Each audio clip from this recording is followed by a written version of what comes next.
Hi friends, welcome to Healthy Cooking Channel. இந்த வீடியோல நம்ம இன்னைக்கு சுவையான all-in-one gravy recipe கூட சொல்லலாம். எப்படி செய்யலாம்னு பார்க்கலாம் வாங்க. சப்பாத்திக்கு, பூரிக்கு, இட்லி, தோசை எல்லாத்துக்குமே பெர்ஃபெக்ட்டான காம்பினேஷன். ரொம்ப சிம்பிளான ரெசிபி. வாங்க எப்படி செய்யலாம்னு பார்க்கலாம். ஃபர்ஸ்ட் கடாயில 1 டீஸ்பூன் அளவுக்கு எண்ணெய் விட்டுக்கோங்க. எண்ணெய் சூடானதுக்கு அப்புறமா 1/4 டீஸ்பூன் கடுகு, கடுகு வெடித்ததுக்கு அப்புறமா 1/4 டீஸ்பூன் ஜீரகம், ஜீரகம் நல்லா வறுபட்டதுக்கு அப்புறமா 2 டீஸ்பூன் அளவுக்கு கடலைப்பருப்பு. கடலைப்பருப்பை கொஞ்சம் செவக்க வறுத்துக்கலாம். அடுத்ததா இந்த கிரேவிக்கு முழுக்க காரம் பார்த்தீங்கன்னா பச்சை மிளகாய் காரம் தான். நான் இன்னைக்கு 3 பச்சை மிளகாய் சேர்க்கிறேன். உங்களுக்கு காரத்துக்கு ஏற்ற மாதிரி சேர்த்துக்கலாம். அடுத்ததா 2 கொத்து கருவேப்பிலை. பச்சை மிளகாய் கொஞ்சம் எண்ணெயில வதங்கி வரட்டும். அடுத்ததா 2 மீடியம் சைஸ் பெரிய வெங்காயம் நீல வாக்குல கட் பண்ணி சேர்த்துக்கோங்க.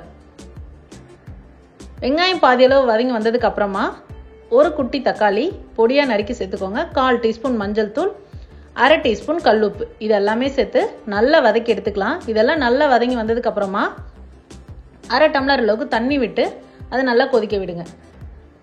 இதுக்கு இடையில 3 டேபிள் ஸ்பூன் அளவுக்கு உடைச்ச கடலை, 1/4 டீஸ்பூன் சோம்பு, இந்த மாதிரி நைஸ் பவுடரா அரைச்சு எடுத்துக்கோங்க.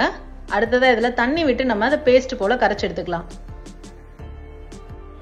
உங்களுக்கு எந்த அளவுக்கு கிரேவி வேணுமோ அந்த அளவுக்கு எடுத்துக்கலாம். நான் இன்னைக்கு செய்யறது பாத்தீங்கன்னா 4 பேர் அளவுக்கு கரெக்டா இருக்கும்.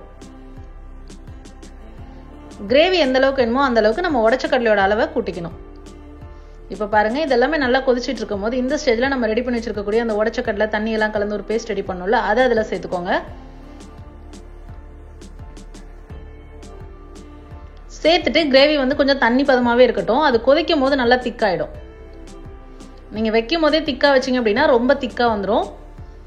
கொஞ்சம் தண்ணி பதமா வச்சீங்க அப்படின்னா பாருங்க, நல்லா ஒரு 5 நிமிஷம் கொதிச்சு வந்தாலே இந்த அளவுக்கு திக்கா வந்துடும். உங்களுக்கு எந்த அளவுக்கு கன்சிஸ்டன்சி வேணும் அப்படின்னா அந்த அளவுக்கு நம்ம சுண்ட வச்சுக்கலாம். பாருங்க, அதோட பச்சை வாசனை போற அளவுக்கு கொதிச்சு வந்தது அப்படின்னா நம்ம ஸ்டவ் ஆஃப் பண்ணிடலாம். லாஸ்டா மல்லி இலை தூவி சர்வ் பண்ணிடலாம். ஃப்ரெண்ட்ஸ், சுவையான சப்பாத்திக்கு சூப்பரா ஈஸியா செய்யக்கூடிய சைட் டிஷ் வந்து பார்த்துட்டோம்.